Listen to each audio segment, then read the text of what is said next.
Bismillahirrahmanirrahim. Assalamualaikum warahmatullahi ta'ala wabarakatuh. Alhamdulillahi rabbil alamin. Wa sallallahu ala sayyidina Muhammadin wa ala alihi wa sahbihi wasallam. Amma ba'du. Roy Suryo dan kawan-kawan membuat manuver yang tidak pernah saya duga sebelumnya, yaitu melaporkan para termul kepada kepolisian atas tuduhan ijazah palsu. Ini menarik. Saya katakan berulang-ulang ya, bahwa saling lapor-melapor di dalam permasalahan seperti ini menjadi tidak bagus bagi wajah politik kita, bagi wajah demokrasi kita. Ya, tapi mau bagaimana lagi, tatkala Jokowi bertindak kekanak-kanakan dengan menggunakan kepolisian ya sebagai alat di dalam mempertahankan argumen, karena sudah tidak punya argumen dan Jokowi itu bahwa ijazahnya itu asli. Ya pada akhirnya karena seharusnya yang namanya hukum itu netral, maka hal yang sama juga bisa dilakukan oleh pihak yang lain, dalam hal ini adalah Roy Suryo. Dan sudah terjadi blunder yang sangat besar oleh para termul itu tatkala Jokowi memasukkan permasalahan ijazah ini kepada ranah pidana. Kemudian para termul ini malah menuduh secara serta-merta ijazahnya Roy Suryo dan kawan-kawan malah itu palsu. Yang mana sekali lagi ini adalah permasalahan yang amat sangat mudah sekali di dalam membuktikannya, dan pada akhirnya Roy Suryo itu secara telak ya mengajarkan Jokowi bagaimana caranya menunjukkan ijazah yang asli. Jadi ini apa ya? Kesalahan atau kebodohan termul ini sudah bertingkat-tingkat begitu. Karena yang pertama ya, kalau memang misalkan mereka itu betul-betul mempertahankan argumen mereka bahwa ijazahnya Jokowi itu asli misalkan. Lah kenapa metode yang katakanlah dalam tanda petik sama itu dilakukan kepada Roy Suryo untuk mengatakan ijazah Roy Suryo itu palsu?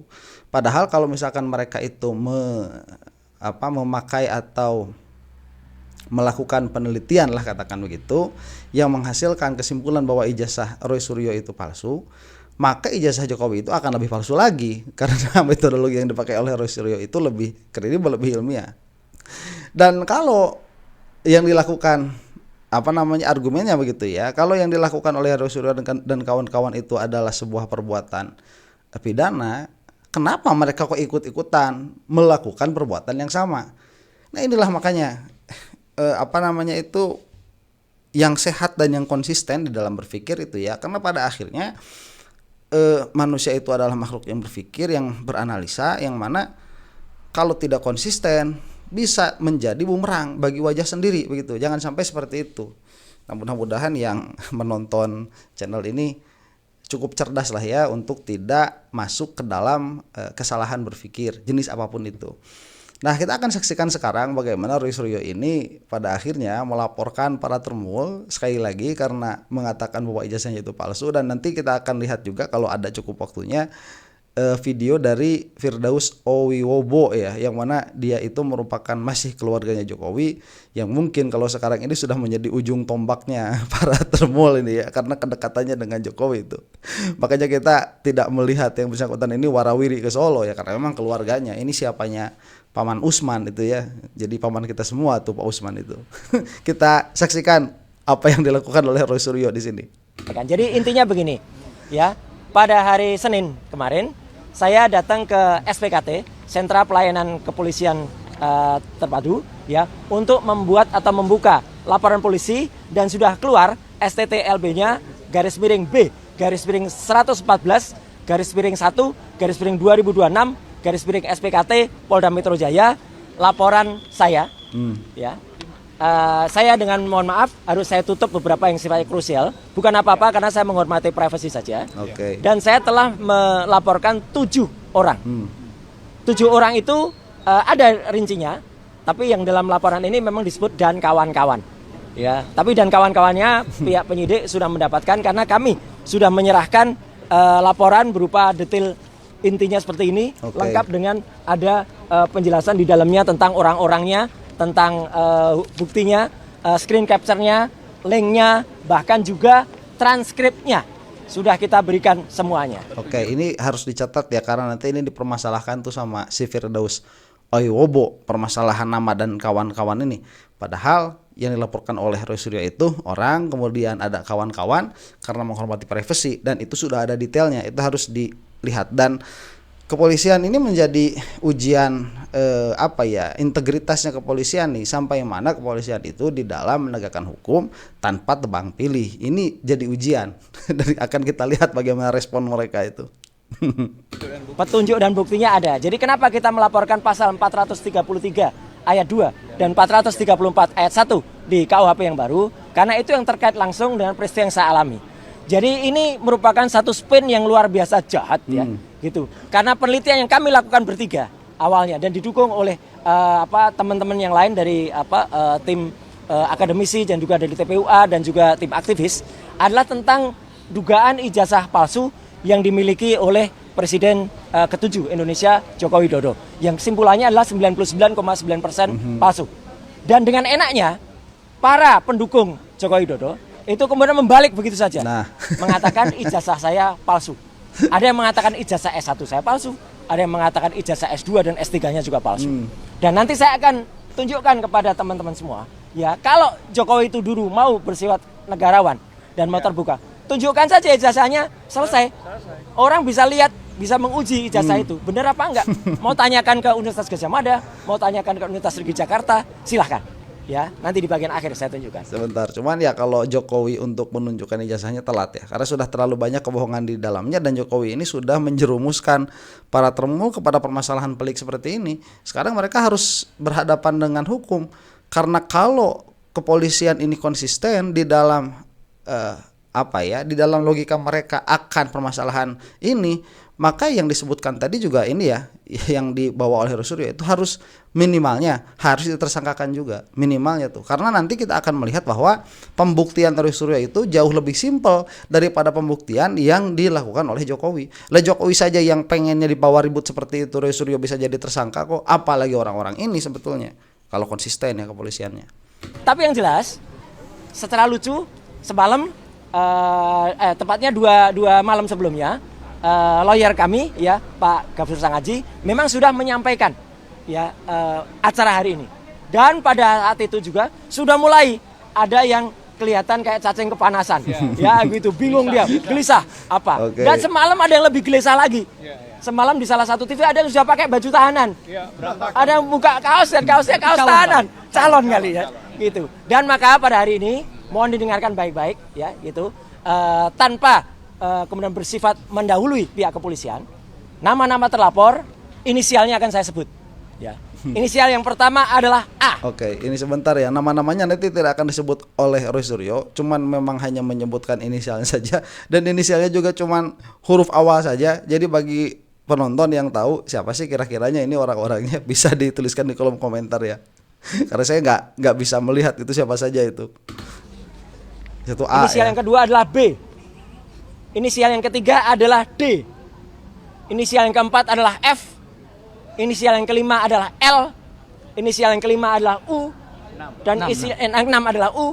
Dan inisial yang ketujuh adalah V. Oke. Jadi A, B, D, F, L, U, V.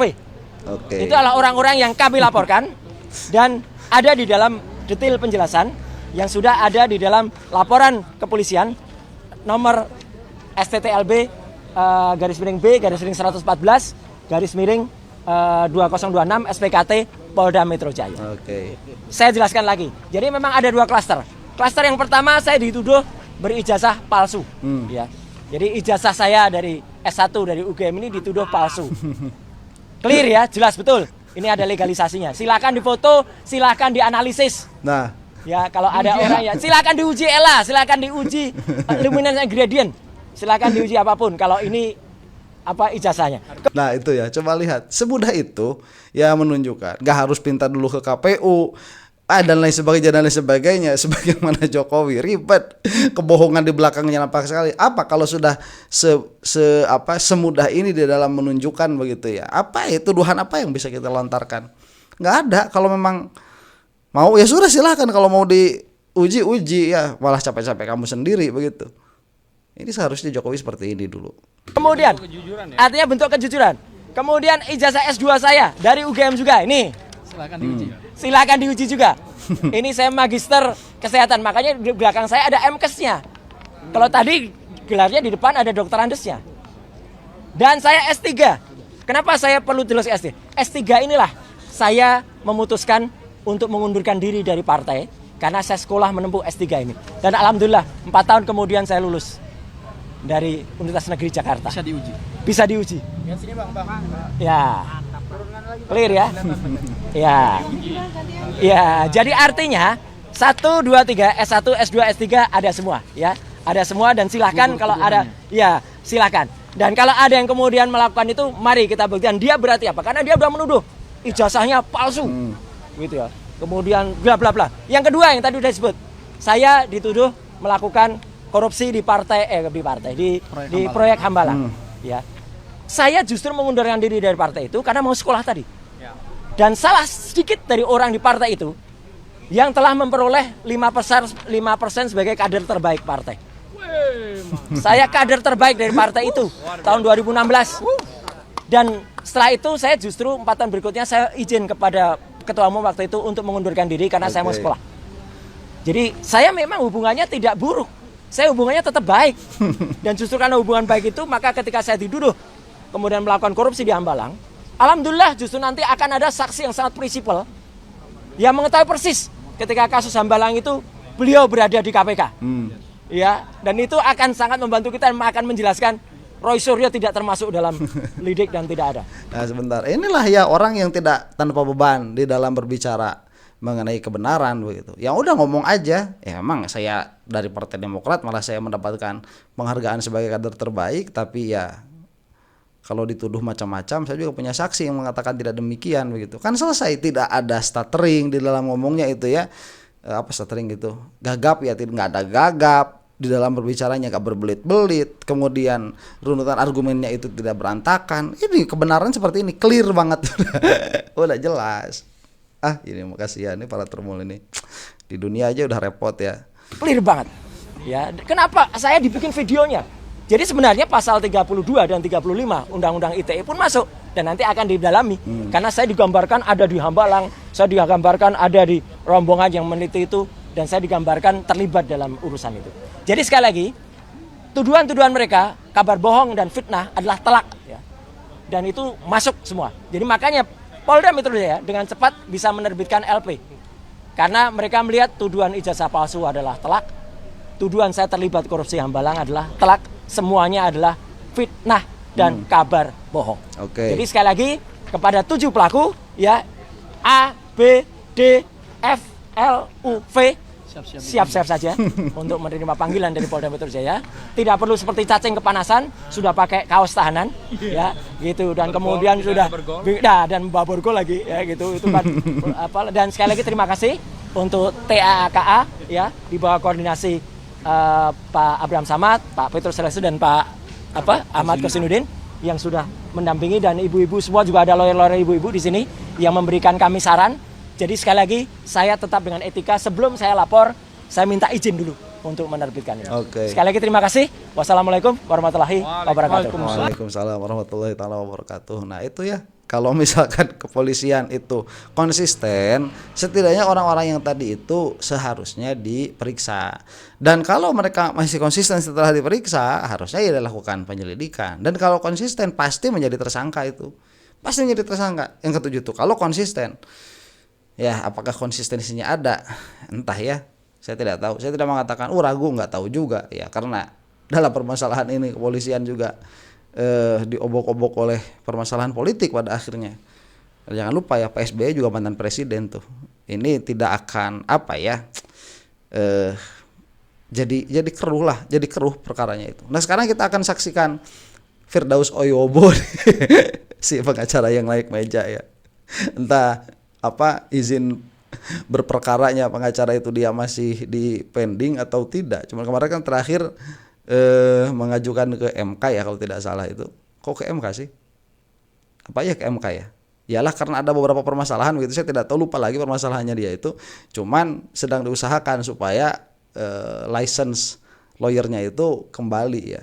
Nah, kita akan saksikan nih bagaimana tanggapan ya sang anak jin. Ini dia sendiri yang ngaku anak jin loh ya. Saya bukan apa-apa ya, nggak ada kepentingan juga untuk menyebutkan orang itu apa. Cuman kalau saya nyebut termul ya karena mereka mengakui sendiri mereka termul. Kemudian anak jin ini ya dia tuh yang ngaku sebagai anak jin. Ini kita akan saksikan nih. Kalau saya melihat laporannya tadi nggak ada nama saya, hanya dan kawan-kawan. Tapi kalau Roy Suryo mengakumulasi laporannya tanpa melihat daripada lokusnya, temposnya, ini konyol. Kalau seandainya perbuatan seseorang diakumulasi dalam satu laporan, lalu pelakunya, temposnya itu disatukan, ini namanya konyol. Sebentar ya, harus dilihat tadi kan sebetulnya di belakangnya sudah ada tuh kalau tempatnya, kemudian di mananya, linknya sudah ada semua. Ini kan permasalahannya nanti ke ITE mungkin ya. Jadi nggak enak kan kita ngobrolinnya nih. Ayo ngapain sih harus pakai permasalahan kayak gini ya? Kita itu berpolitik aja, nggak usah bawa aparat penegak hukum segala. Ya pada akhirnya yang seharusnya diurusin kalau koruptor itu mereka enak itu korupsi. Iya mah. Ayo sih Jokowi bantu dah. Artinya di sini siapa yang melakukan itu dan masalahnya apa? Tapi kan baru 2 nama yang disebut oleh Roy Suryo di dalam surat lapor itu yang jelas-jelas tertulis ya, 2 nama. Nah dan kawan-kawannya ini kita belum tahu siapa. Ya, bisa kamu yang belum tahu laporannya sudah ada itu. Aja saya sebagai pendukung Pak Jokowi kan gitu. Karena memang di sana dia menyebutkan bahwa semua pendukung Jokowi 77 dilaporkan. Nah itu ada memang inisial F ya. Jadi namanya kan Firdaus nih. Ya nggak tahu apa ada atau tidak. Makanya saya bilang tadi, inilah ketidakpahaman Ahmad Kojinuddin, Abdul Ghafur sebagai pengacaranya tentang konstruksi hukum pidana. Inilah ketidakpahaman. Ya. Si Abdul Ghafur, Ahmad Kojinuddin ini adalah orang-orang yang memang nyeleneh, ya, yang nggak mengerti tentang hukum tata negara dan nggak mengerti konstruksi hukum. Makanya saya bilang dari sini, kalau ingin melaporkan lihat dulu siapa pelakunya, temposnya di mana, lokusnya di mana. Ada kok tadi ya disebutkan di dalam rinciannya ada. Dan siapa yang melaporkan dan bagaimana caranya. Nah tata cara ini yang akan menjadi permasalahan ke belakangnya. Sehingga apa? Sehingga akibat perbuatan pengacaranya yang tidak mengerti konstruksi hukum, ya. Nah korbannya adalah kliennya sendiri. Kenapa? Kliennya akan dilaporkan oleh kami, gitu loh. Kliennya sendiri Roy Suryo akan dilaporkan oleh beberapa orang yang telah dilapor oleh dia. Coba ini ya kepolisian nih. Karena saya kalau melihat kepolisian ini netral begitu ya. Kalau lah saya nggak melihat kepolisian netral dalam hal ini ya. Polda Metro nggak netral sama sekali dalam hal ini. Kalau netral, ini kan pusing juga ya. Ini lapor itu lapor, emangnya sehari-hari itu cuma ngurusin kalian begitu. Ya bersikaplah sebagai seorang negarawan begitu ya, bahwa hukum itu ada untuk engineering masyarakat diantaranya, kemudian untuk menegakkan hukum juga itu diantaranya. Ini permasalahan kayak gini kan itu urusan pribadi kalian sebetulnya. Selesaikan saja dalam permasalahan pribadi kalian itu. Ya, jadi kok kayak negara itu punya kalian aja ya. Ya kepada siapa saya mengatakan ini? Ya kepada Jokowi asalnya itu. Ngapain dia itu bawa-bawa aparat hukum atau tidak? Termasuk saya, kalau nama saya disebut-sebut saya akan laporkan. Sebelumnya Roy Suryo telah kami laporkan atas dugaan perbuatan mencuri panci dan reng-rengannya. Ingat ya, dan itu sedang berjalan di Polda Metro Jaya. Selain Pak Jokowi melaporkan ini, ya, kami juga melaporkan Roy Suryo atas pencurian panci negara loh, bukan panci mama. Ini lebih kasih di atas lagi. Panci milik negara dibawa kabur oleh Roy Suryo, 2 kontainer berikut dengan cotton bud dan lain-lainnya. Gitu. Jadi artinya di sini Roy Suryo akan menghadapi banyak laporan polisi, ya. Makanya hari ini ketika Roy Suryo ingin melaporkan atau sudah melaporkan kami, saya anggap ini pengacara tidak mengerti konstruksi hukum tata negara, konstruksi hukum. Bagaimana mekanismenya seorang tersangka yang juga residivis yang saat ini sudah menjadi kesakitan dengan melaksanakan pasal 31 dan pasal 21 KUHP, ya pasal yang lama ya, ini harusnya tidak boleh melakukan administrasi hukum lain kecuali dia harus melaksanakan administrasi hukum yang sedang dibuka oleh Pak Jokowi dan kami. Dan itu keluar dari orang yang waktu persidangan naik meja, yang dia waktu ditanya kenapa naik meja, jawabannya saya juga nggak tahu. Oh iya Bo nih, ya duh ya sedih ya. Gitu loh. Nah makanya mereka jawab di situ laporan kami.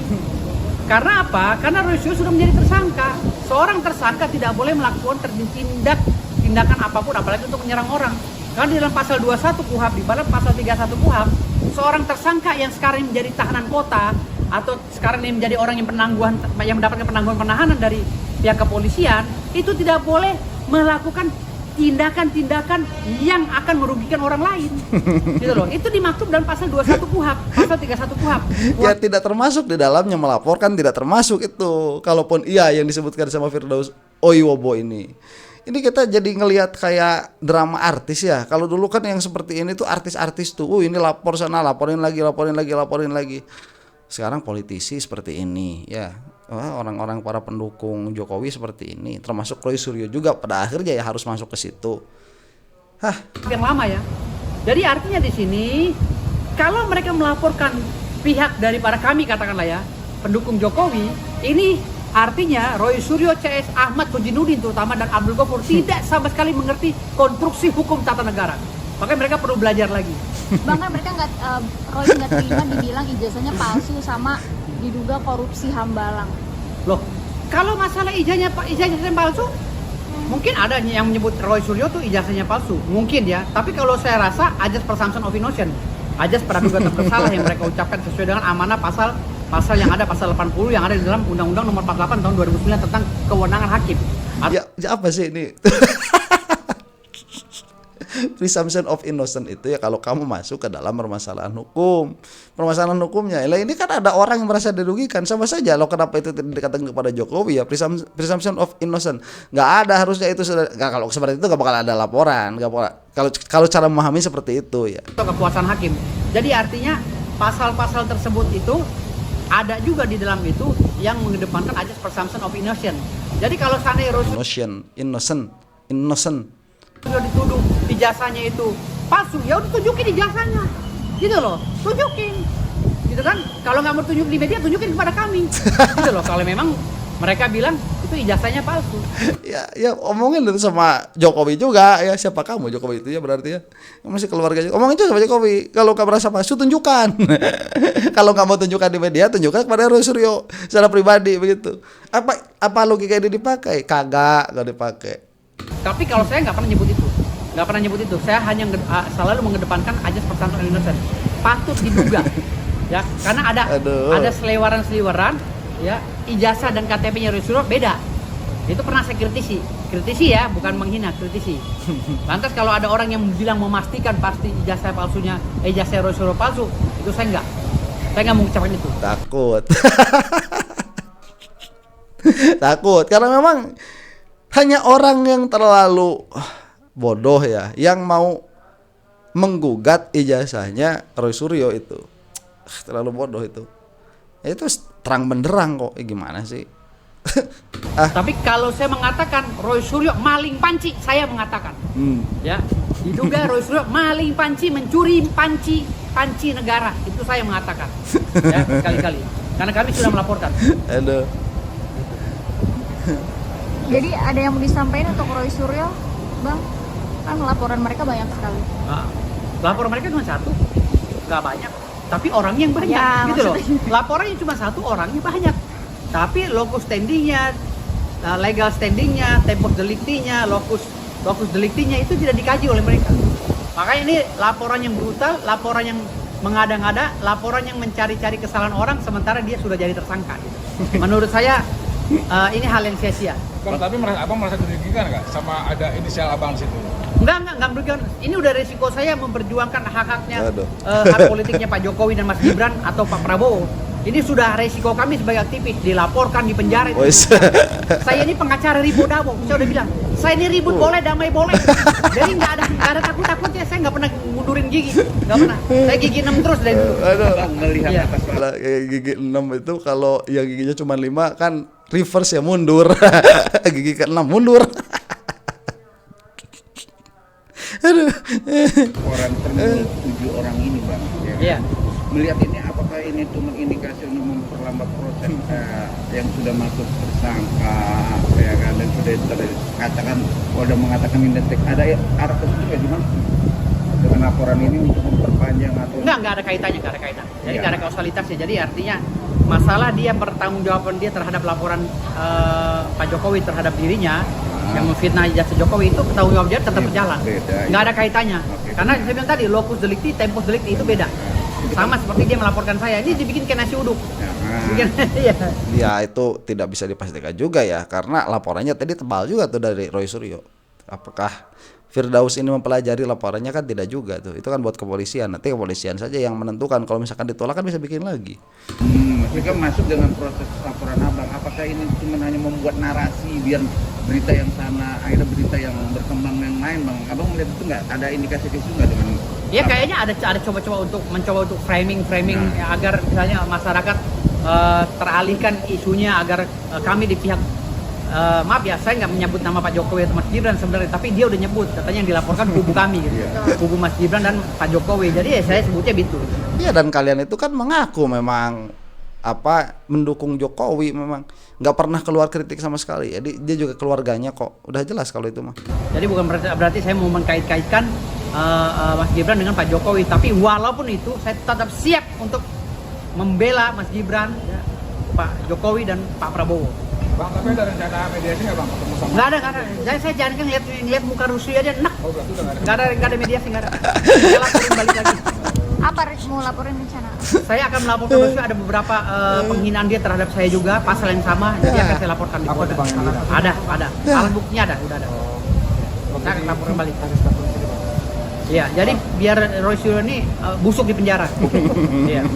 Oke, siap. Oke. Inilah ya, aduh, gimana sih wajah politik kita ini kan, yang bawa-bawa ini ke permasalahan politik dari awal Jokowi ya, kemudian yang tanpa malu mendeklarasikan diri sebagai pembelanya Jokowi di hadapan umum ya mereka, kan begitu. Kemudian terjadilah dialektika di situ, bawa-bawa polisi ya, apa ya, narsistis ini ya, narsistik orang. Kalau buat saya ya, pahamilah konsekuensi bernegara kita itu, yaitu negara yang demokratis, dan kalau kamu itu masuk ke dalam ranah publik, kemudian terlontar kata-kata yang menyakitkan hati kamu begitu ya, atau ditengarai meruntuhkan nama baik, itu agak tebelah telinganya sedikit ya. Jangan sedikit-sedikit itu lapor, sedikit-sedikit lapor kayak nggak punya syaja'ah gitu ya, tidak punya keberanian. Masa sih seperti itu ya? Dan itu pun kan kalau dilihat bukan tanpa alasan begitu. Kalau kita lihat sekarang siapa yang paling suka melontarkan serangan-serangan terhadap pribadi, ayo kita ikut-ikutan data begitu ya. Itu termul yang lebih banyak itu daripada pihaknya Roy Suryo itu. Saya bisa membuktikan itu. Jadi ugly pada akhirnya ya, jelek kelihatannya muka ruang publik kita itu sangat buruk sekali pada akhirnya. Ya gara-gara orang seperti ini. Udah tidak ada bedanya sama para artis sekarang itu. Ya entahlah bagaimana kelanjutannya, saya tidak tahu. Untuk saat ini kita cukupkan dulu sampai di sini. Mudah-mudahan kita ada dalam lindungan Allah Subhanahu wa taala. Wallahu taala a'lam bissawab. Assalamualaikum warahmatullahi taala wabarakatuh.